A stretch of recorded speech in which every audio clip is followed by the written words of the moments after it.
দুরুদ, নবী করিম সাল্লাল্লাহু আলাইহি সাল্লামের প্রতি দুরুদ পাঠ করা, এটা যদি আপনি নিয়মিত করতে থাকেন মহব্বতের সাথে, আল্লাহুম্মা সাল্লি আলা মুহাম্মদ ওয়া আলা আলি মুহাম্মদ কামা সাল্লাইতা আলা ইব্রাহিম ওয়া আলা আলি ইব্রাহিম ইন্নাকা হামিদুম মাজিদ, আল্লাহুম্মা বারিক আলা মুহাম্মদ ওয়া আলা আলি মুহাম্মদ কামা বারাকতা আলা ইব্রাহিম ওয়া আলা আলি ইব্রাহিম ইন্নাকা হামিদুম মাজিদ। আপনি একবার ছোট দুরূদ যদি পড়েন সাল্লাল্লাহু আলাইহি ওয়াসাল্লাম, সাল্লাল্লাহু আলাইহি ওয়াসাল্লাম, আল্লাহুম্মা সাল্লি আলা মুহাম্মদ ওয়া আলা আলি মুহাম্মদ, শুধু এইটুকু পড়েন। জাযাল্লাহু আন্না মুহাম্মাদাম মা হুয়া আহলু, শুধু এইটুকু পড়েন। আপনি এভাবে যেই কোনো দুরূদ নবী করিম সাল্লাল্লাহু আলাইহি ওয়াসাল্লামের প্রতি যদি পড়েন এবং পড়তে থাকেন অনবরত, ইস্তিগফারের পাশাপাশি দুরূদের ক্ষেত্রে নবী করিম সাল্লাল্লাহু আলাইহি ওয়াসাল্লাম বলেছেন যে এইটা তোমার জন্য যথেষ্ট হয়ে যাবে। তুমি যদি আল্লাহর কাছে আর কোনো দোয়া করতে না পারো, শুধু দুরূদটা পড়ো, তোমার সব পেয়ে যাবে, কিচ্ছু লাগবে না। এক সাহাবী বলছেন, রাসূলুল্লাহ, আমার দোয়ার মধ্যে দুরূদ কত পার্সেন্ট রাখবো?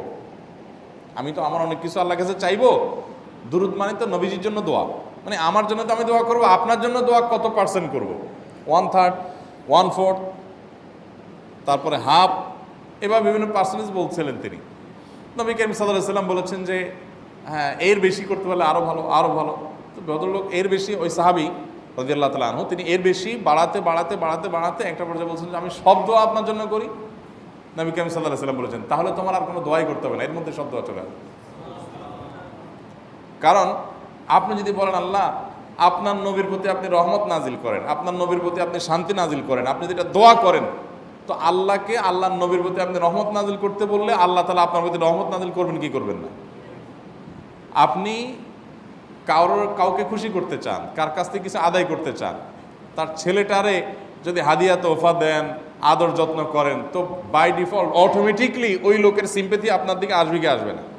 চোখ বন্ধ করে আসবে। তো আল্লাহর নবীর জন্য যখন আপনি দোয়া করবেন, তখন আল্লাহ তাআলা আপনার মধ্যে রহমত নাজিল করবেনই, এটা নবী সাল্লাল্লাহু আলাইহি ওয়াসাল্লামের ওয়াদা। যেই কোনো পেরেশানি, তিনি আরও বলেছেন যদি কেউ দুরূদের আমল করে নিয়মিত, আল্লাহ রাব্বুল আলামিন তার সকল পেরেশানির জন্য যথেষ্ট করে দিবেন, এই আমলটাকে সবগুলো দূর করার জন্য যথেষ্ট হয়ে যাবে।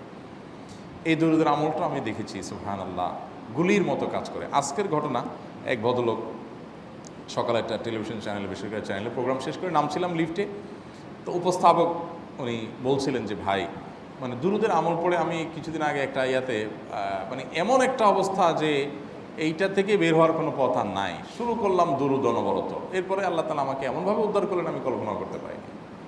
আলহামদুলিল্লাহ, এই আমলগুলো করে অনেক ভাইরা আমাকে অভিজ্ঞতা জানাইছেন যে আলহামদুলিল্লাহ তাদের অভিজ্ঞতা অলৌকিক। হ্যাঁ, ওই যে বললাম, কখনো যদি আল্লাহ তাআলা আপনার দোয়া কবুল না করেন, তাহলে হয় আমার ত্রুটি আছে, আর না হলে আমার জন্য আল্লাহ তাআলা এর চেয়ে বেটার কিছু রেখেছেন, আমি সেই ইয়াকিন রাখবো ইনশাআল্লাহ।